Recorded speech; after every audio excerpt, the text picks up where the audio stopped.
All right, my name is Brian Hirth, and I'm a research professor for the National Wind Institute. My background is in atmospheric sciences and atmospheric measurements, and so what I wanted to talk about today was maybe a little change of pace, but how research and techniques that have been developed at Texas Tech are being commercialized to hopefully improve industry applications for wind energy globally. And so to start, it's undeniable that there has been really rapid growth in wind energy installed capacity across the US, and I'll show in the next slide, across the world. And so this growth has increased to something like 65 gigawatts of installed capacity in the year 2014. And you can see that this growth has been pretty exponential through the past decade.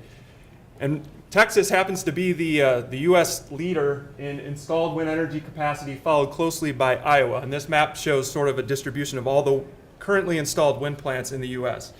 And in the first quarter of this year alone, there's already 13.5 megawatts, or 1,000 megawatts, or 13.5 gigawatts of installed capacity under construction, and over half of that is in Texas.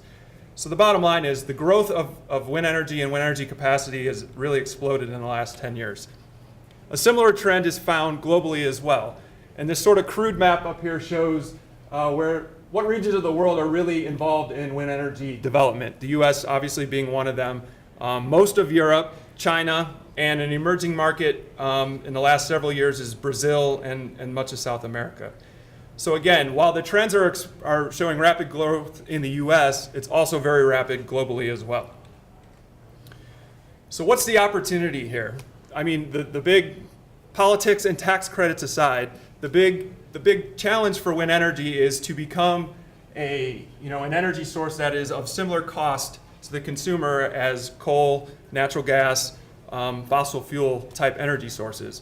And so globally, in the last year, it actually was that onshore wind energy had become rather comparable in cost to these fossil fuel sources. It was cheaper than solar alternatives, which are becoming more and more advanced with time. But the offshore wind sector was experiencing a levelized cost of energy that was still pretty high, but yet their growth continues to expand. And why is that? And how can we help bring the cost of offshore wind energy as well as onshore wind energy down to be even more competitive? Well, the reason is that in a lot of global markets and global governments are very progressive with their global energy policies. For example, in Denmark, their government has a target of being 50% sustained on wind energy by the year 2020 and to be completely free of fossil fuel dependence by the year 2050. That's pretty ambitious. But in the last year, almost a third of the energy consumed in Denmark was covered by wind energy. Whereas if you compare that to Texas, which is the leading state in the US in terms of wind energy generation, about 10% of Texas electricity was covered this past year. So what can we do to help bring down the cost of energy and help these other global entities establish their goals?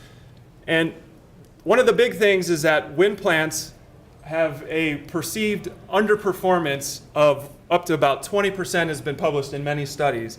And what this underperformance is really a function of, it's a lack of measurements that are used to characterize the wind resource at a specific site and ultimately to validate and sort of fine-tune the models that are used to lay out the wind farms and to project the revenues that these wind farms, the power output that they'll produce and the revenues that they'll produce.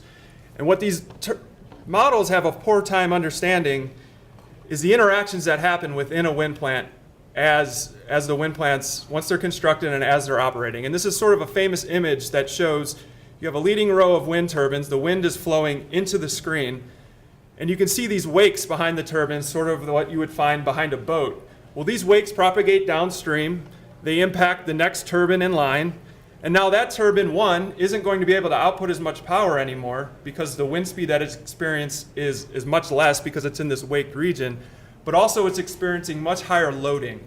And this helps to break the turbines down, the mechanical components of the turbine down faster than what is anticipated. So these interplant turbine-to-turbine interactions are very poorly predicted by the numerical models that are used to help optimally lay out wind farms globally and understand how much power they're going to produce. So that's where we come into play. A research team here at Texas Tech has developed and used a Doppler radar system, actually two of them.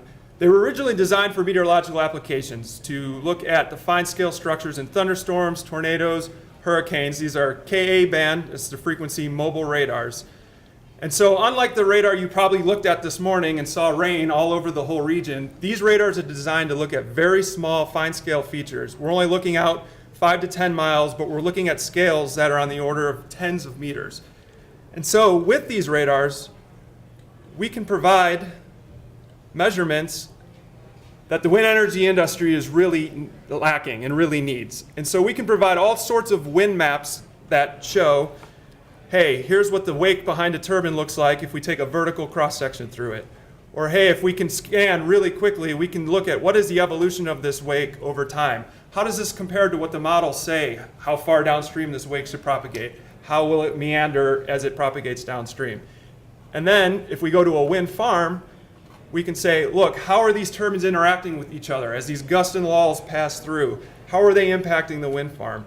How are terrain effects impacting the complex flows in the wind farm? So again, there's a fundamental lack of comprehensive measurements that this technology and associated techniques can help to fill the void.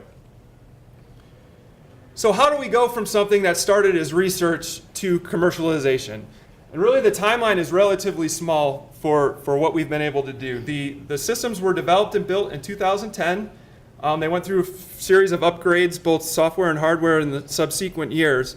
But in late 2011, early 2012, initial measurements were sort of made around the region, around West Texas, with some funding from DOE to sort of look at what can these radars do and show us about the flows in wind plants. And then we started to interact with some industry entities that became very interested in how this could help them improve the models that they're using for their wind farms, how they lay out their wind farms. And so we worked with the Office of Commercialization at Texas Tech to file disclosures and ultimately build towards filing patents on the techniques used to construct these analysis. And then as the industry sort of, that's what I'm looking for, as their interest became, as it grew, we then decided that it was time to form a company, license the technology from Texas Tech, and start to get this out to where the industry could really use it and run with it. And then that company, Smart Wind Technologies, just landed a large project with an offshore wind energy that wants to use the technology to help them improve their offshore wind farm layouts. So the development team is a group of faculty. John Schrader, the former director of the National Wind Institute, a professor of atmospheric sciences, Jerry Gwines, who is the architect of the radar systems and a research faculty with the National Wind Institute, and myself. And so the goal of the company is to become the industry leader in providing complex flow information of the lower atmosphere by providing customized hardware and software solutions. And so the status of the company is that we're looking to, we're starting to gain initial customers and see how we can take this research and start to help the industry. And so the first big project that the company has landed is with the largest company in Denmark, Dong Energy. They are the world's leader in wind farm installation. They've installed the most wind farms in the offshore sector. And so what they were interested in is having a customized version of the technology deployed at a wind farm that they have just finished building to help them, again, understand how did we lay this wind farm out? Did we do a good job compared to what these measurements will show us? And how can we maybe improve the turbine controls if say, a gust feature is coming to the farm? Can we control the turbines more optimally with this proactive knowledge to help capture more energy? On the other side, on the loading side, offshore wind turbines, a lot of the expense is in the foundational cost, the construction cost of the turbines. And so if there's any way that they could find out with these comprehensive wind maps, hey, we're using way too much materials here, we can cut materials costs, it can help reduce the cost of the turbines and drive down that levelized cost of energy. So the project will take place on the east coast of England at a wind farm called Westernmost Rough that has just been developed. And the radars will be deployed on the coast in what's called a dual Doppler fashion, where both radars are simultaneously looking over portions of the wind farm to construct analysis of the wind flows over the wind farm itself. And then the last image here is just, you can see the turbines in the background, but this is, where's the mouse? You can see the turbines offshore. They're about 5 to 10 miles offshore. And so one of the radars will be deployed in this site and looking at the turbines, providing a continuous surveillance of the wind flows over the wind farm. So just sort of summarize what we've been doing. The global wind energy sector is experiencing rapid growth. There's no denying that. But optimizing the existing wind farms or future wind farms that haven't even been developed yet will contribute to an increasingly lowering the cost of energy, the levelized cost of energy, and making it more competitive with other energy sources. And so the Doppler radar technology and associated analysis and data collection techniques developed at Texas Tech have the great potential to help mitigate the underperformance issues that these wind farms are having. And so we've taken what was started as a research tool and have commercialized it through the university to help make it more readily accessible for industry and hopefully to make an impact on bringing that levelized cost of energy down. So with that, I'll take any questions. Yes. Is part of your market strategy, if you already have a layout, for example, that pre-existing and has had the infrastructure that's supporting it, what is involved in a cost analysis of making a reconfiguration? So, and can you there is no way that a wind farm that's already in the ground would ever be moved. So the idea is, what can we do to make the wind farm that's in the ground perform better? And so you'd be surprised at how simplified the control strategies that an individual turbine uses. It's very reactive. It has some wind sensors on top of it. As the wind passes through it, it adjusts to the wind. So it has they're not talking to each other. There's no situational awareness on what's coming. So the idea here is, if you could provide a comprehensive coverage of wind, you could help that turbine know, hey, this is coming, respond to it. Or if this turbine's operating a certain way, it can tell its buddy behind him, hey, I'm going to have a wake that's going to impact you. Prepare for it. There's these advanced control strategies, and using this information to develop, more advanced control strategies. And you're talking, so when you were talking about the, excuse me, I forget what the exact phrase you said, loading. So that's like flutter type effects, or is it like it's all those things, right? So turbulence, as it impacts, the wakes are a turbulent flow as well. And so as that impacts the turbine blades, one part, say you have a big rotor sweep, and part of that is feeling wake from a turbine and part of it isn't. You're going to have a big difference in the wind, the structure of the wind, the magnitude of the wind, the turbulence of the wind, and that's going to cause extreme stress. And so that will, one, have ramifications for how that turbine's performing and the power output it's having, but also on the longevity of the turbine itself. Right. Yeah. Are those wakes ever positive? No.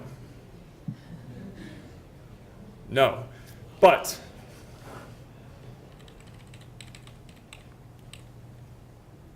I'll focus on this image here, because I think you can see, though, that early on here, in between these wakes, there's actually these areas of flow that are very high magnitude. They're actually we believe, the wind's being funneled through and there's an acceleration that wouldn't otherwise be there. So sort of the idea is, it's known that if you have a turbine and it's in the wind, if you yaw it out of the wind a little bit, the wake behind it is going to deflect some. So if you knew that this was the wind conditions that you were having, maybe this turbine yaws out of the wind a little bit and it sacrifices a little power that it's outputting, but the guy behind it now is sitting in one of these accelerated channels. He's not sitting in the wake anymore, and now you're increasing his power output by a lot. And so, again, this idea of the turbines working together in a wind plant optimization, not just one turbine sitting on an island. So those are kind of the ideas of... That sounds like positive to me, but... Well, the wake, yeah, but the wake itself is never behind the turbine positive, yeah. So my question is a little bit different, and I don't know much of the technology in Doppler radar or anything, but I know some Doppler radars have the capacity to pick up wildlife migrations and bird migrations. And I know one of the big problems with the sustainability of wind energy, obviously, is wildlife kills. So is there any potential for something like this to be set up so that when they can detect when wildlife and stuff is kind of flying through and then maybe turn or shut down or something? Yeah, I imagine you could use radar technologies for that purpose, yes. That's not something that we do, and I think there actually may even be other companies or entities out there doing it. I don't think, I would venture that no one's doing it that proactively right now, but yeah, certainly that's something that could be done. Have you ever seen it on your Dopplers? Yeah, you can see birds and things flying, never in a wind farm, but for other projects where we're looking, done some stuff looking offshore, and you can see birds just flying by. Sure. Yeah. Yes? So when you ride along, you see a big wind farm, some of them are turning, some of them are, I guess, the clutches are out, or whatever they do, they're not turning. Is that based on this kind of diagnostics, that, okay, this is where the wind is coming from, and so we've got this kind of drag here, so we're gonna turn that one off, or is it something else? No, that would either be one, there's a maintenance issue with that particular turbine, or two, sometimes wind farms will curtail because of the demand.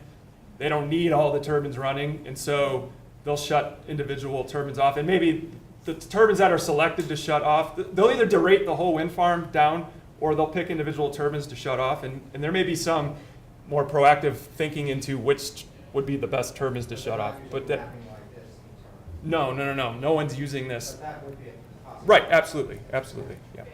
Last quick question. Yes. You cited 20% as the degradation in performance. Do you agree with that number? And what percent do you think could be made up for or compensated by this? Yeah, that's a good question. I do agree with that number. It's on the high end, but I do think implementing these technologies, 5 to 10% is very reasonable. But when you think of 5 or 10%, if you, a wind farm out here in West Texas, 100 turbines, if you could increase the performance of that wind farm by 5%, that's worth millions of dollars a year in revenue to that wind farm operator. So even a percent or two is substantial. So yeah, I certainly think a few percent is low-hanging fruit. 20% is, we'll probably never get there, but a few 5 to 10% is definitely low-hanging fruit, I think. Thank you.